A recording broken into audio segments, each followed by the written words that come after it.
One of the greatest mistakes people often make in leadership and in life is the avoidance of conflict.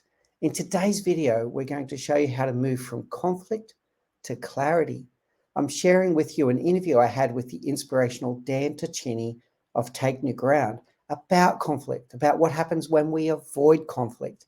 Stay tuned to the end as Dan shares very practical tips on how to lean into conflict and unpack the full potentiality that conflict presents. Sit back and enjoy the show.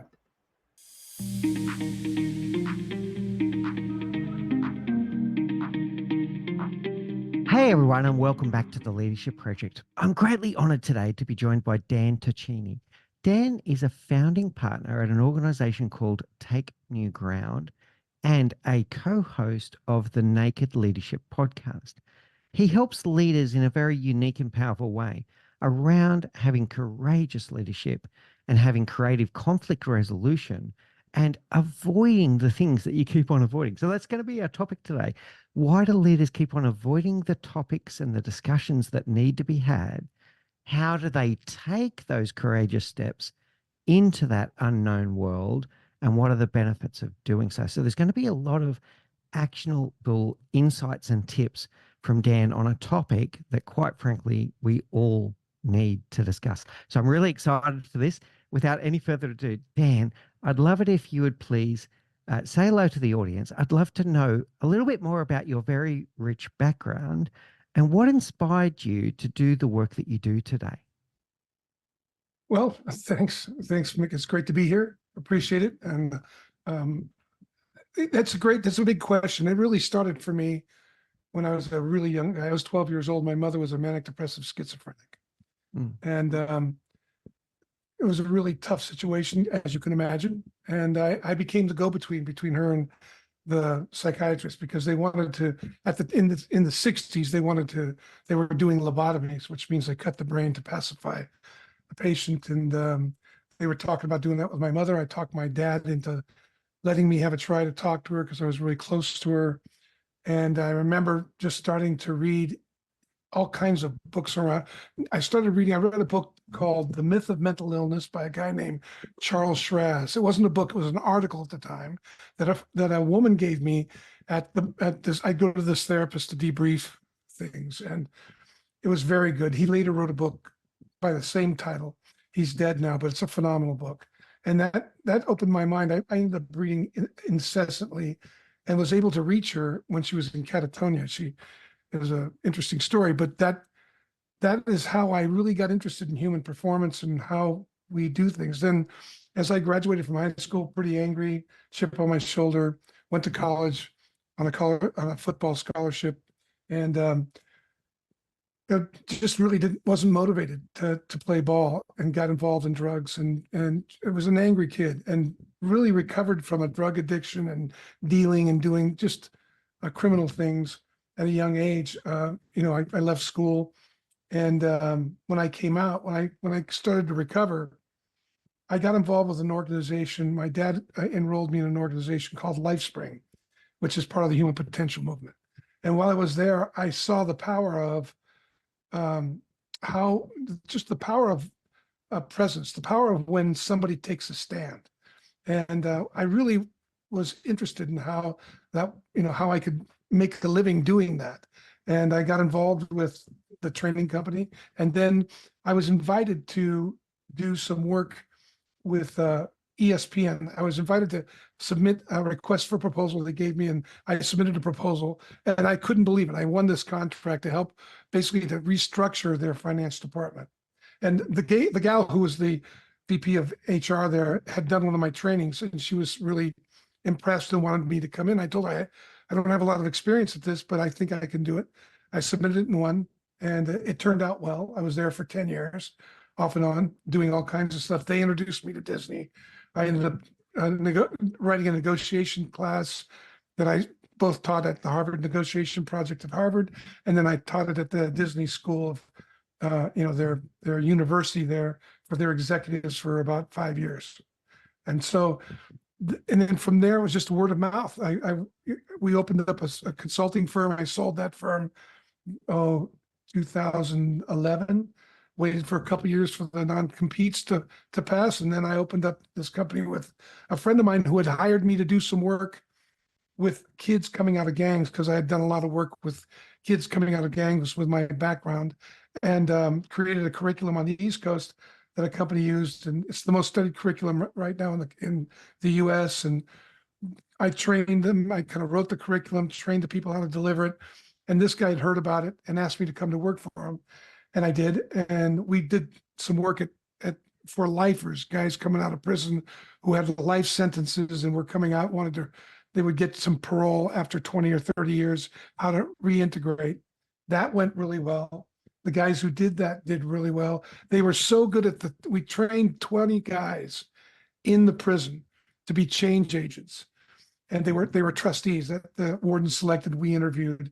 And we trained them on how to do this training. It took 8 months.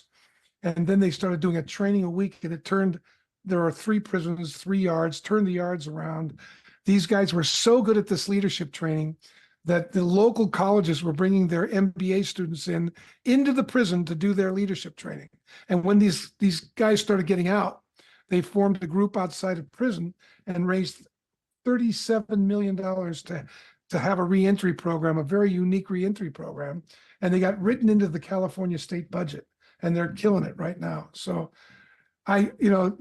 doing that, the guy who I did that with left and started a coaching company and was doing real well with his coaching, and then started getting some consulting opportunities, and called me in. He said, "Hey, can you help me land these?" And this was about 7 years ago. So the first year we worked together and landed a number of clients. And then I just merged my company with him, and we've been working together. His name is Adrian Kaler, and our company now is Take New Ground. So. All right. Well, congratulations on your success. A few things I want to share with you that I took away from that. First of all, in terms of being there for your mother and seeing that, and that opening your eyes to the human condition and human potential and human performance is really interesting. And the changes that we've seen in mental health and the way that we approach that has been really interesting over that time. You said something really powerful there along the way around the human potential, and you said about the power of presence. And I've also read in some of the stuff that you've been doing, Dan, you talk about, if you don't address the now, forget about the future. I'm paraphrasing a little there. Tell us about this power of presence and the need to address the now before we can consider a brighter future. Oh, great question. Big question. So I'll do my best here. When I talk about the power of presence, it's that we all know what that is. When you see somebody who's there, connected, available, unconditionally, like they're willing to do what it takes. They're willing to face the losses for the gains. And we call it taking a stand, right? That kind of presence is, I'll do whatever it takes. And you can tell somebody's there because they're willing to have the hard conversations first.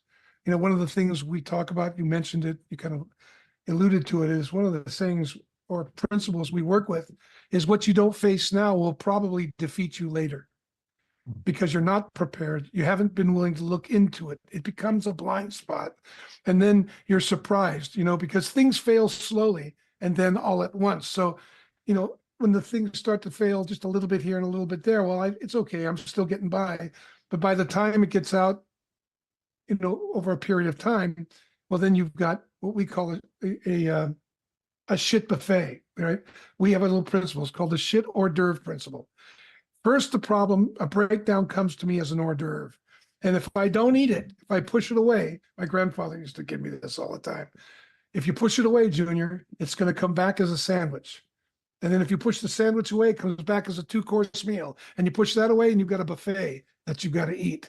And so to me, that really has been true. I've noticed that where I've had the most difficult time in my life is where I pushed things off until they demanded my attention. I had to pay attention to them. And so it's one of the things I'm vigilant about, both in my personal life and with my clients. Better we face what's difficult as soon as we can. And there's all kinds of research, clinical research on what happens if you let something that's difficult go, the longer you let it go, the more people have time to make things up about it. Then you have to wade through everything they made up about it just to get to the problem, if you get that far. So Yeah, loving it, Dan. I want to reflect some of that back to you. So this is a big part of what we're going to talk about today. Is in a lot of leadership teams, they are future driven. They talk about their vision. They talk about utopia at the other end of a change journey, but they're not spending enough time addressing what's holding them back. So they are looking progressive, which is nothing wrong with that. But if you don't address the things that are holding you back, they will come back to bite you. But now what I'm hearing from you is not just that they'll come back to bite you, but they'll compound over time. And when it comes back to bite you, it's going to be this magnification. It's going to be multiplied multiple times over, including people have started to tell us, make their own assumptions about the problem. They started to tell stories in their own head about how big it is. They might have even catastrophized over time. And before you know it, you've got a mountain of a problem where it could have been a molehill.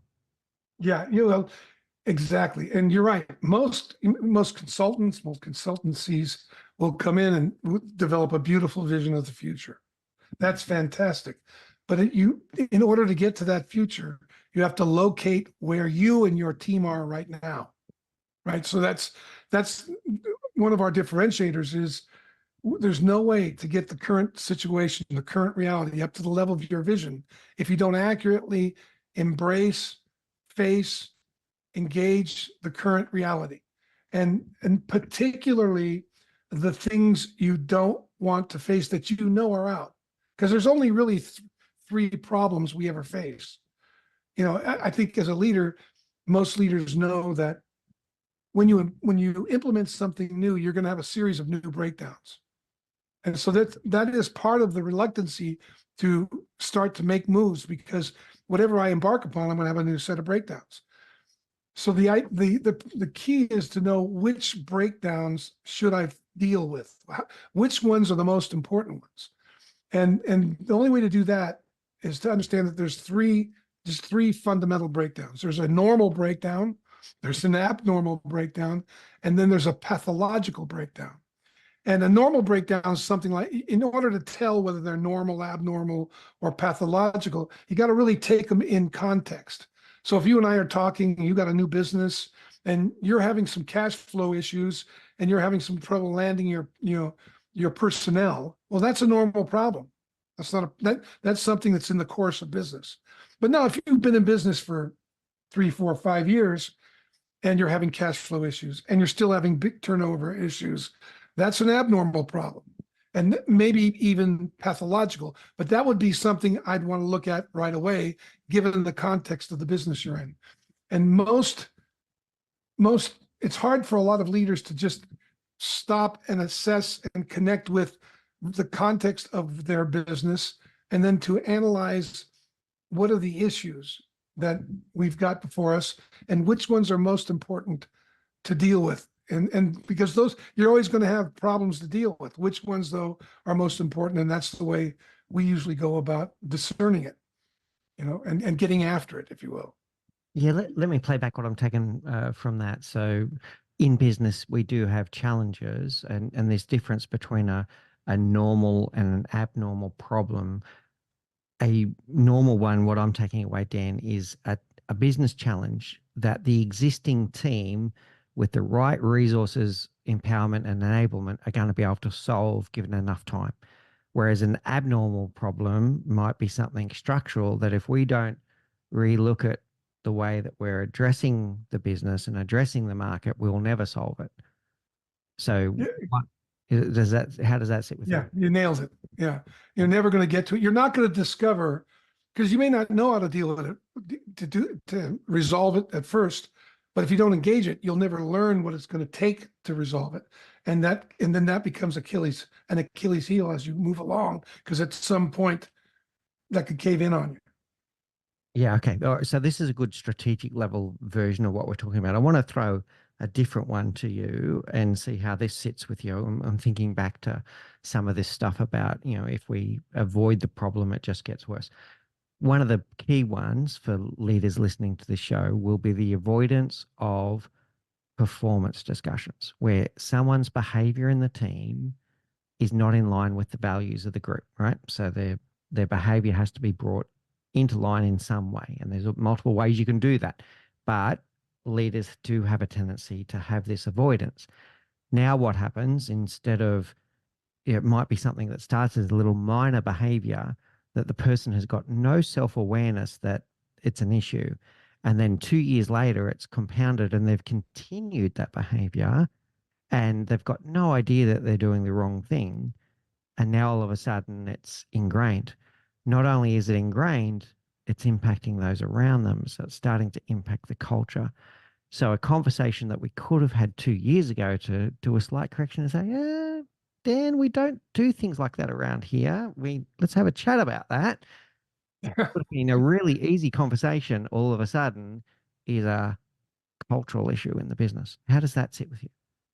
Yeah, no, that's the territory of, when you're working in a culture, you'll see that. And there's a tension there. There's a natural tension whenever you're working with people. And one of the things we've identified are 12 tensions that arise are just natural whenever you're trying to accomplish something with a group of people. So when you're managing a group of people, when you're leading them, there's a tension there. The tension is between warmth and empathy, or creating a connection and a relationship with the team, the person that you're working with, and enforcing necessary rules and regulations. And that tension they sound like it's a paradox. They sound like they're opposites, but they're actually interdependent.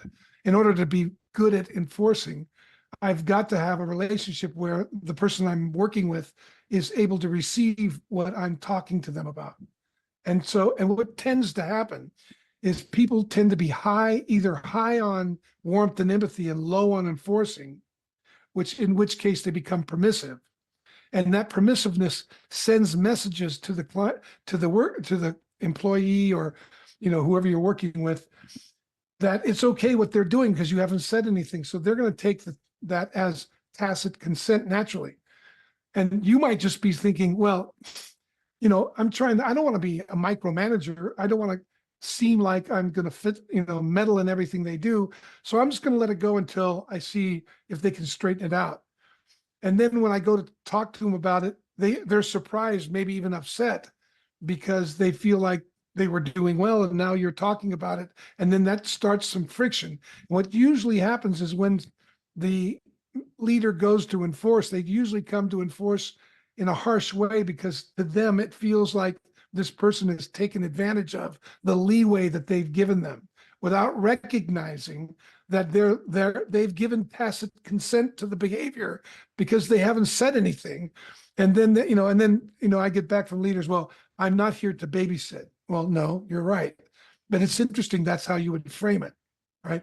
It's like the minute I'm not here to babysit is saying that, oh, I see, I had no part in this. It's really just them. Like I'll ask them, well, did you tell them about it? Well, yeah, I mentioned it. And how long did it go on? Well, it went on for 3 or 4 more weeks. Did you write them up? Were they clear about how to recover it? Well, no, I just kept mentioning it, right? But I did nothing. So what I'm doing is I'm contributing to a situation that other people are watching. And if they see me dealing with that person that way, they're going to begin to think they can do the same thing. Now, it doesn't mean all of them will, but it does set a precedent where people they get that it's okay to not do what they came to do, or at least seek out correction in order and learn what it's going to take to accomplish what they're there to accomplish. So the leader has a huge role in that. And usually if somebody's permissive, they're trying to manage with their personality. They've given up the standard and how important it is both to the person's individual development and the organization's success in the mission to hold the standards. And that's a conversation that has got to be elevated and respected on the team, but we often don't do that because we're afraid it's going to upset people, or they're going to which is okay. If they're upset, it's great to explore. But I know a lot of leaders don't want that upset because they feel like it's a distraction and they don't want to be bothered with it because they have, quote unquote, more important things to do. Yeah, but coming back to our thing, they're avoiding the upset for now, but it's just going to compound. So listening to you, I can think of examples in my own career, in my own leadership, where I've done this. I'll stick up my hand and say that I've made this mistake countless times. I have a lot of those T-shirts in my closet.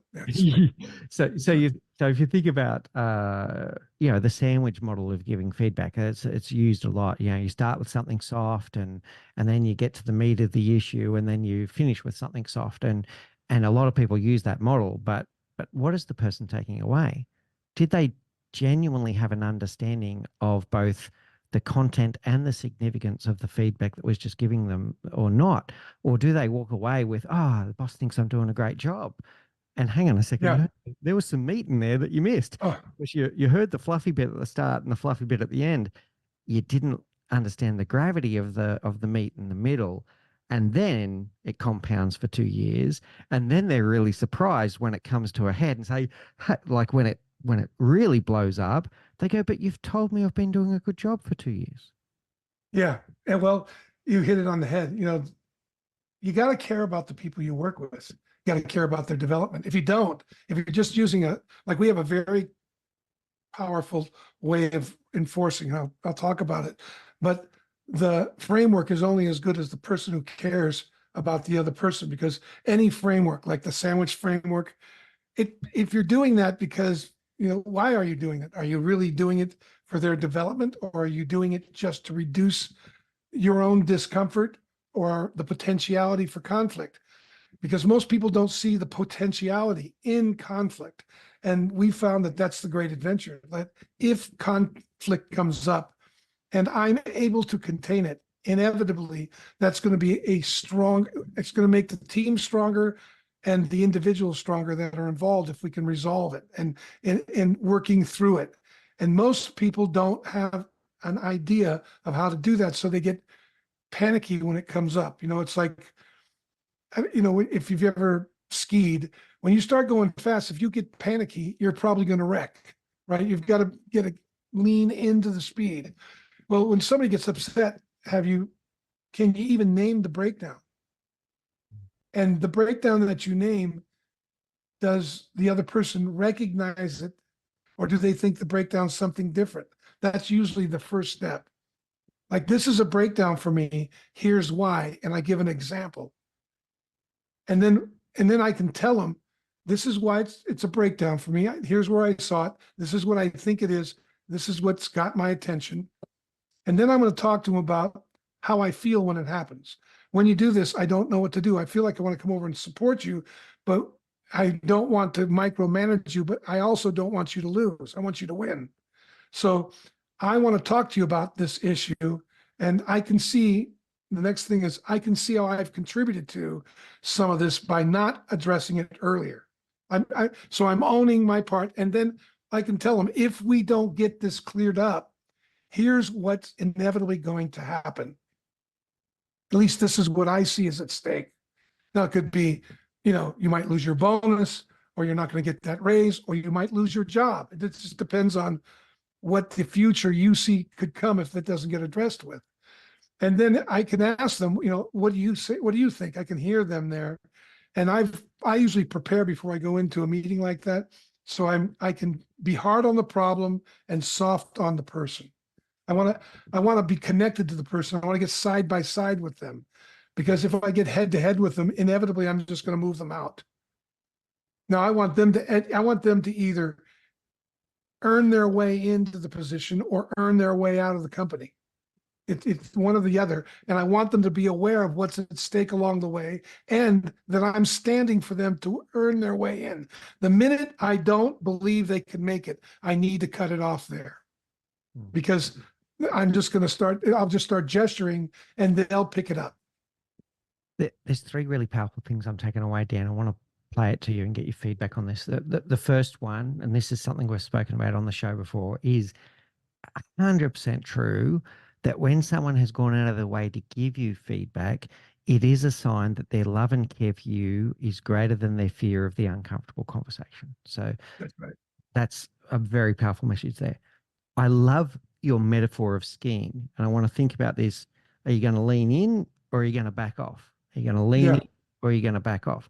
And too often, what I do think happens is you start the uncomfortable conversation, it starts to unravel a little bit, it gets uncomfortable. Now the words that start coming out of your mouth start diminishing the message because you're back off. Whereas what we should do is lean in. And I'm going to say something that popped into my head while I was listening to that, Dan. Leaning in may also be saying nothing. Oh, yeah, absolutely. Hold some space and let it sink in for the person. And let it play out. Yeah. Yeah. Because I want to contain it. I want to understand it. Because a lot of times, one of the things I do one of the things we train our consultants with and our clients on is to listen to their own listening, because they have a tendency, we all do as human beings, we don't hear each other.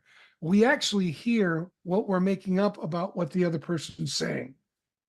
And then we give the other person credit for what we made up. And then we usually get, most of the time, what I've found is the situation isn't what's causing my upset. It's what I've decided that situation means that causes me to get upset. And so if I can catch that, I can test it or explore it and see what's really going on with the other person and what might be valid or what I might not be seeing. There's an array of possibility there that emerges if I can speak. It's like argue like you're right, but listen like you could be wrong. Right? So that the person can get the message, but they also of what you see, but they also get you're willing to see what they see and that you might be missing something. And that's where we do need to hold space, right? So the more we talk, the more we run the risk that we actually derail the conversation and defocus from the original message. So let's hold space. Let's let the message sink in. Let's not diminish by adding words that aren't even needed in that conversation. Then the third thing I picked up there, Dan, was you're still doing it with empathic concern. So you're staying true to the topic, but you are still doing it with an empathic concern element to it around it is a human being that's in front of you, but without watering down the message. Yeah, exactly. I think you hit it on the head there as far as what the tendency to want to water down the message is really tempting, because I know that feeling in your body, right? And the feeling in the body is, oh shit, this could go sideways. And this person, I need them, because if I don't have them, I'm going to have to do their work, or I'm going to have to find somebody who's not as good as them on the team, or not as familiar, or whatever. There's all kinds of a list of potential prices I'm going to have to pay. And I'm doing my best to prevent that from happening, instead of doing my best to have what I'm committed to with them turn out. That's a big difference. That's what I mean by presence. If I'm presencing myself to play not to lose, because I'm afraid of losing something, so what I'm saying is to prevent what I'm losing, then I'm going to probably come out dissatisfied, and so are they, because I'm not going to get to the bottom line of what I have to say, and they're not going to know exactly what's required of them. And that tension's going to live, because they're going to see it's going to recur and recur and recur until the honest situation comes to the surface.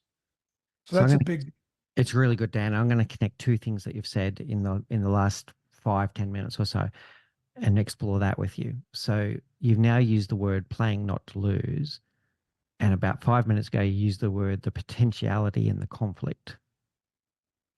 So in that present moment, if we start watering down the message, we start backing off instead of leaning in, we're playing not to lose, we miss the opportunity of the potentiality in the conflict. Tell us more about potentiality in the conflict. So I'll tell you a story. I had a client that they had hired me to come in and raise money and restructure their company. She was from New Zealand, and the CEO graduated top of her class at Wharton. She's just an amazing woman. And had built this team, built this company, and then got hammered. First when the tech bubble failed, then she started pulling it back.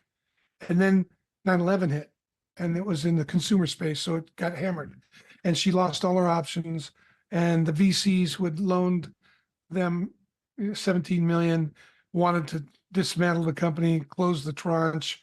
She was going to have to send her president, the guy who was her number one guy, back to England because his visa would be up and he wouldn't be able to stay on and work. And I remember talking to her about, I actually talked to her on the phone going to the airport because my partner wanted me to talk to her because she was really depressed. And she was meeting with the VCs on Tuesday and was pretty much surrendered to just dismantling the company.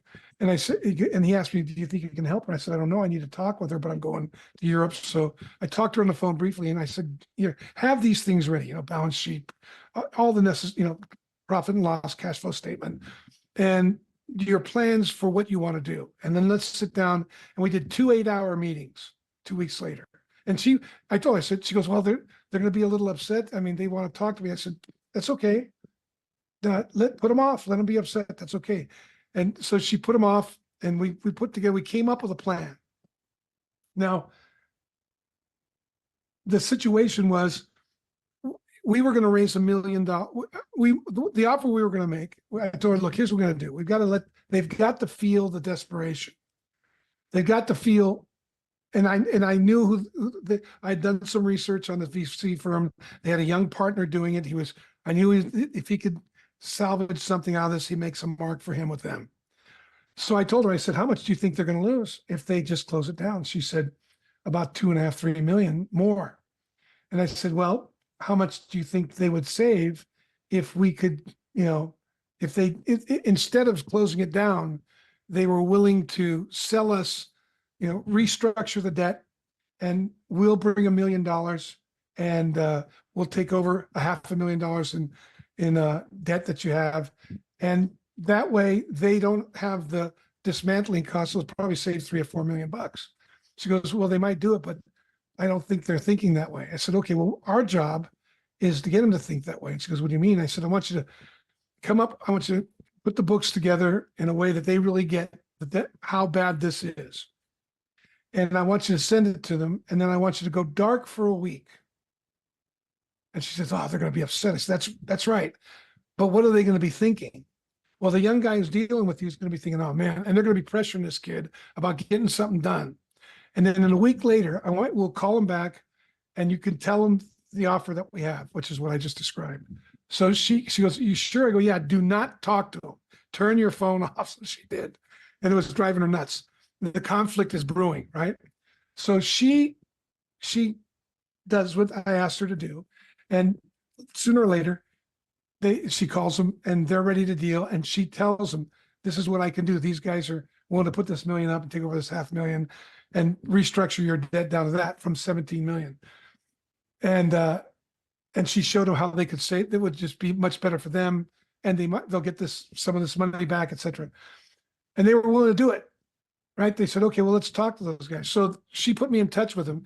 Now I told my partners, they said, well, what are you going to do? I said, I'm going to tell them when they ask what we're going to give, I'm going to say nothing. And they said, I'm going to say nothing. We're just going to take over the $500,000 in debt. And they said, well, that's going to bring a lot of upset. I said, that's okay. The upset is not a problem.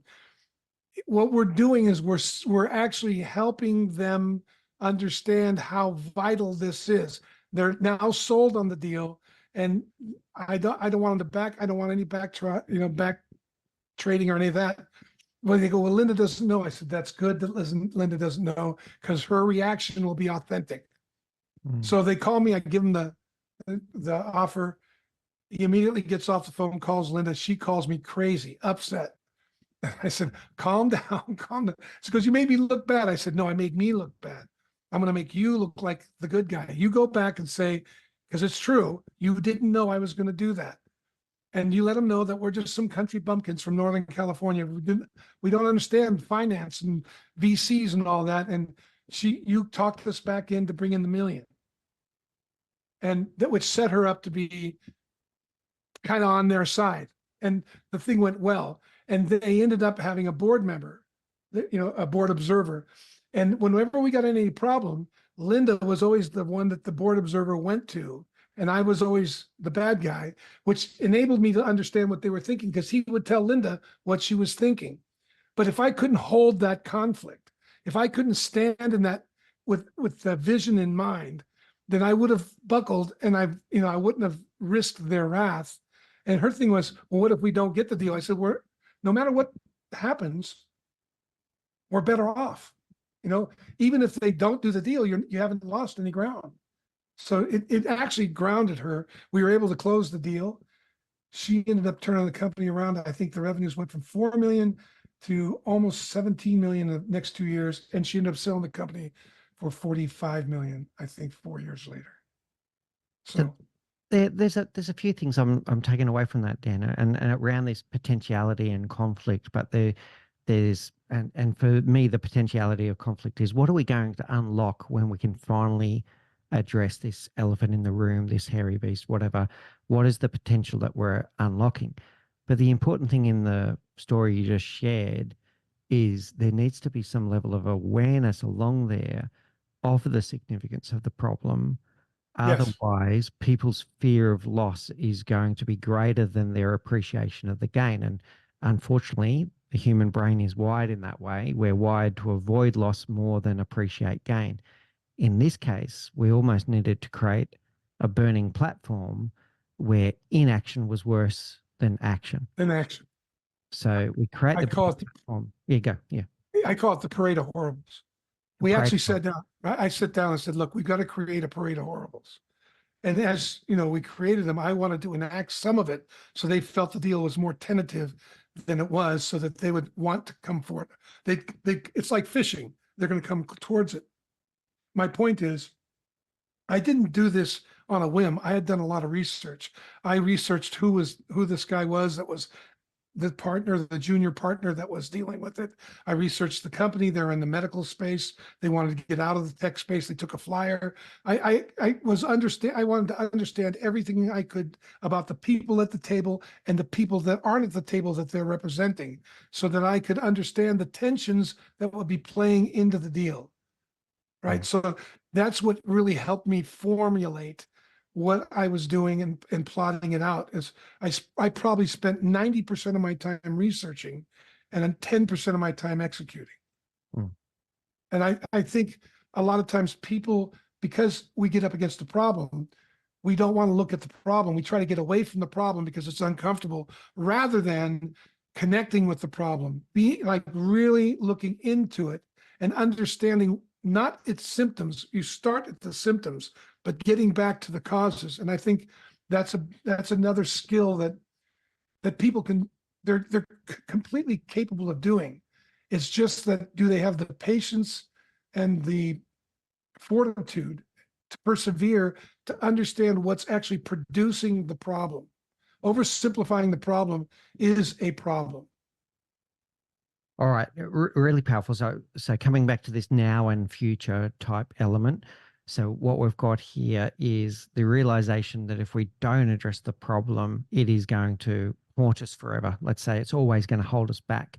But to get people to that level of realization, we need to get them to realize, to get over their fear, because the fear is driving the inaction. The fear of loss has led them to freeze, and they're not acting on the problem that's right in front of them. So now we make them realize that actually inaction, the problem's going to happen anyway. The loss is going to be realized.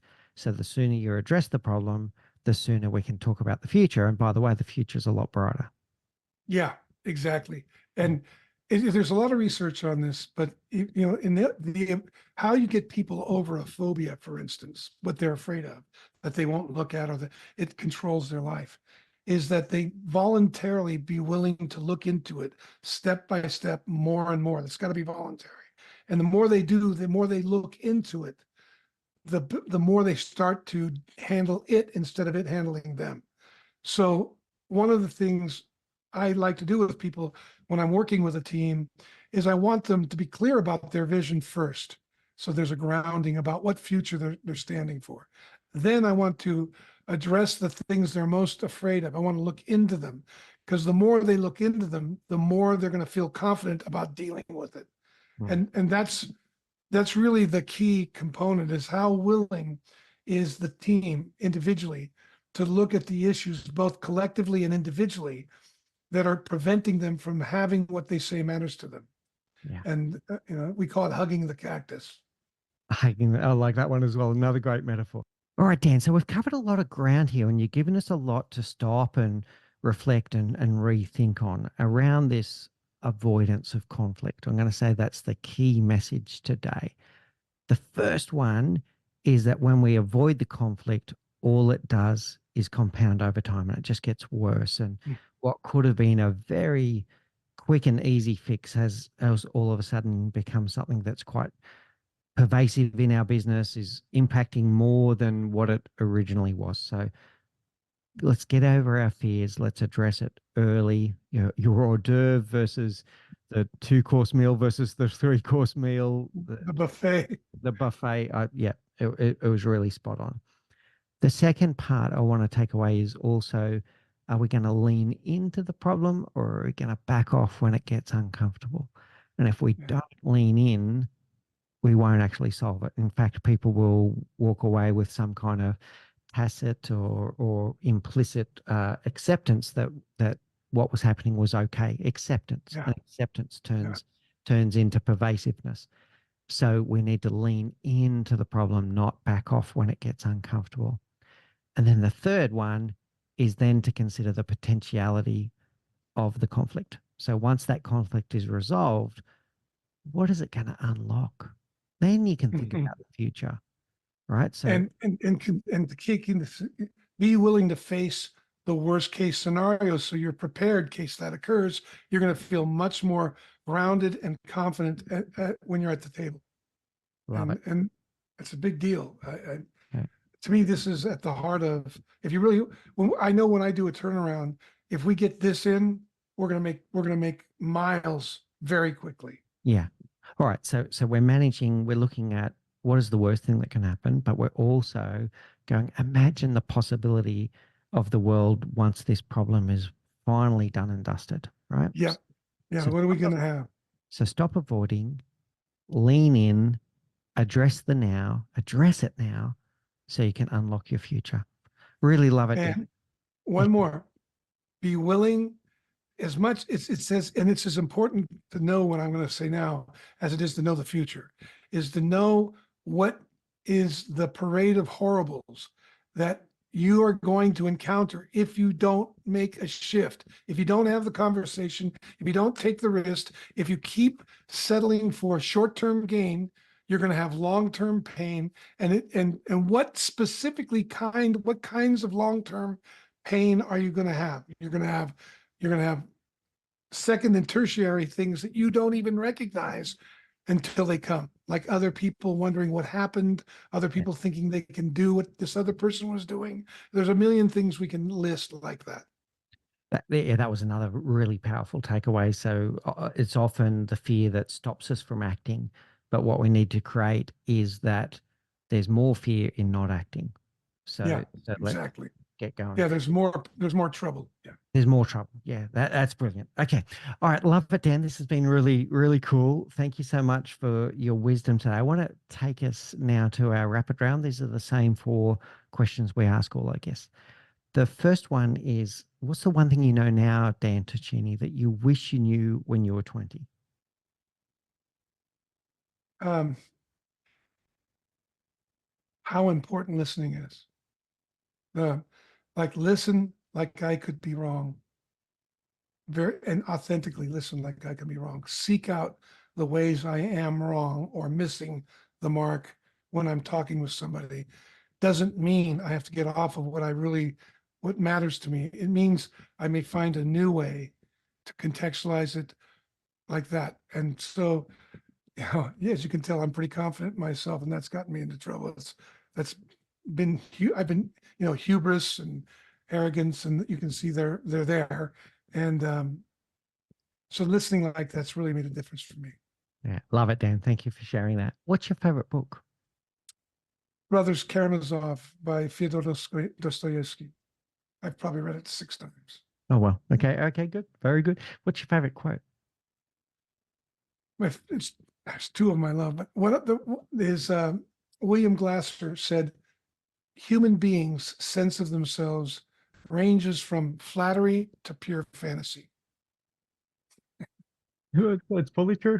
Yeah. All right, love it. Okay. All right, very good. And finally, Dan, there's going to be people listening to this and going, yeah, I do struggle with all of those things that Dan and Mick just spoke about, either organizationally or individually as a leader. How do people find you if they'd like to know more? There's the leadership, our website first, which is takenewground.com. And then our podcast is the Naked Leadership Podcast, which is on both Apple and Spotify. And we've been doing it for 5 years. We've got a lot of, I think almost 200 or over 200 episodes. So you can find it there. And that's probably the best way. I'm on Instagram, Dan_Tacchini, and I'm on LinkedIn as well. All right, brilliant. Thank you so much, Dan. I thoroughly enjoyed this conversation today. I feel richer for it.